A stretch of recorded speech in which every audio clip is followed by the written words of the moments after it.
French east India కంపెనీకి సంబంధించినటువంటి time line అధ్యయనం చేసే ప్రయత్నం చేద్దాం.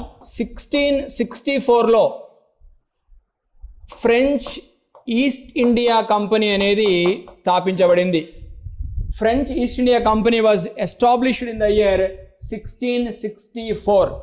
1673లో వాలికొండాపురంను పొందినాడు. ఎవరి నుండి అంటే ముఖ్యంగా షేర్ ఖాన్ లోడి, బీజాపూర్ గవర్నర్ అయినటువంటి, బీజాపూర్ సుల్తాన్ తరఫున గవర్నర్ అయినటువంటి షేర్ ఖాన్ లోడి నుండి ప్రధానంగా వాలికొండాపురంను పొందడం జరిగింది.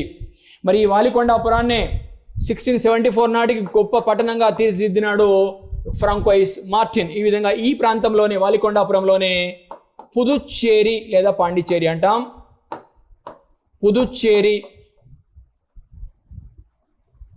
పుదుచ్చేరి అనే పట్టణాన్ని నిర్మించడం జరిగింది. So the founder of the Puducherry was François Martin. French east India company ఎప్పుడు భారతదేశానికి వచ్చింది? భారతదేశంలోని పశ్చిమ తీరంలో, తూర్పు తీరంలో ఎక్కడెక్కడ తన యొక్క స్థావరాలను, ఫ్యాక్టరీలను స్థాపించింది. ఫ్రెంచ్ ఈస్ట్ ఇండియా కంపెనీకి సంబంధించిన ఫుల్ వీడియో లింకును కింద ఇవ్వడం జరిగింది, చూడండి.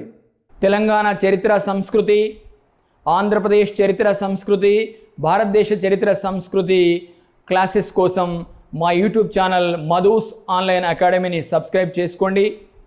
తెలంగాణ ఉద్యమ చరిత్ర క్లాసెస్ కోసం మా యూట్యూబ్ ఛానల్ అయినటువంటి మధూస్ జయ జయ హే తెలంగాణ మూమెంట్ అనే ఛానల్ను సబ్స్క్రైబ్ చేసుకోండి.